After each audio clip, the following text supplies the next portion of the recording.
How should I count my pension towards retirement savings amount? By dollar amount payout per month at retirement or by dollar amount currently paid in? I'm currently have a healthy private sector pension. So how should he factor this into his financial plan? So it sounds like, Brian, because I've heard you answer this question so many times. I love the way you answer it. It doesn't sound like he's asking about like, how do I put it on my net worth statement? Like, how do I value my pension? He's asking specifically about when it comes to savings rate. If I have some money going into my pension, do I get to think about it? How do I think about it? How does that factor into my financial situation? Yeah, LJ, this is a great question. You said some key things there. You said, first of all, it's a private sector pension. So that means I've got to give you some homework. You're going to need to find out very quickly, is this pension subject to the Pension Benefit Guaranty Corporation's coverage?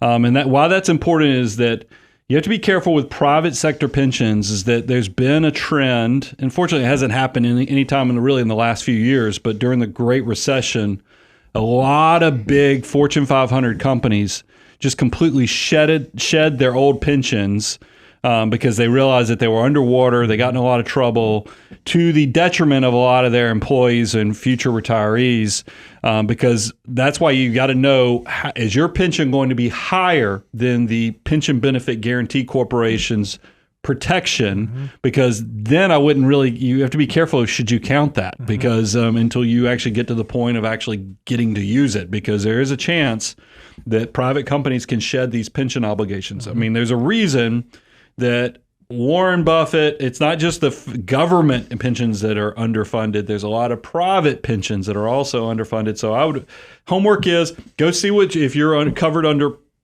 Pension Benefit Guaranty Corporation. Second thing is go see what disclosures are out there about your pension to see how well funded it is, because they do have to disclose that information.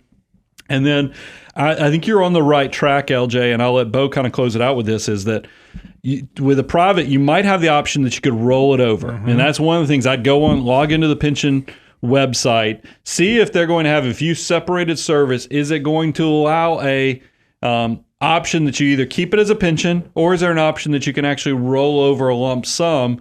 Because then that gives you options to know that, hey, this is portable. I actually control this. There is money sitting out there waiting for me. But then you have to think about, and this is the part I'll let Bo talk about, pensions usually are just promises. And that's why they don't typically go on the net worth statement unless you have that ability to turn them portable. But you do use them when you get to retirement planning, is because you have to figure out what you need for living expenses in retirement.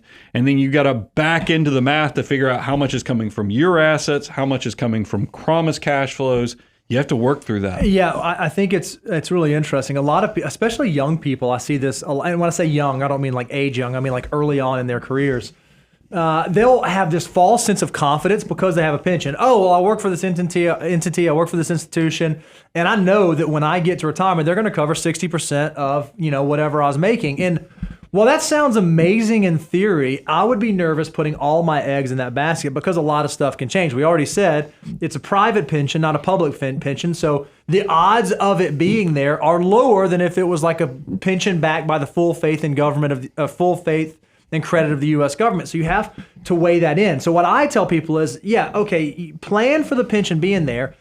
But worst case scenario, you take on the burden of saving for your future self, and you still try to get your savings rate pretty high. You get your savings rate to 15%, 20%, 25%, above and beyond what you're putting into the pension. What you're going to do for yourself is you're going to accumulate more money sooner to provide yourself with more options sooner. Because ultimately, what you're really doing when you build towards financial independence is you're trying to solve for options and flexibility. When can I get to do what I want to do, the way that I want to do it on my terms? If you say, hey, I'm not going to save anything, I'm going to work at this place for 30 years, there's going to be a pension, and that's what I'm going to bank on.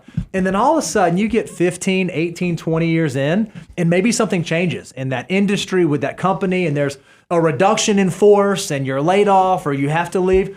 Well, while your pension benefit will still be there, there's a big chance that if you didn't work for the full term, it's going to be greatly reduced, and you're going to have missed out on all that time that you could have been accumulating. So what we tell folks is, When you have a pension, we love if it's a best of both worlds. Yes, account for it, think about it, plan for it, use it, but also build wealth outside of that future promise so that you have something to fall back on in case the circumstances change, or if the circumstances don't change, you just have more flexibility and you can do more of what you want to do earlier on in life. Well, and also, if look, you're having to do a funding formula, like you have to do 6% and then your employer puts in 10%. I would encourage you, because a lot of times your contributions are eligible for rollover. I have a pension that I was involved with. The contributions for sure were kind of protected. I think you can count that 6% towards your 25%, but it's just I want you to be conservative on what you do with that employer portion of it, just because it's a promise unless there's some portability or some way that you can actually turn those assets into assets for your future, and that requires all that research that I gave on the front end.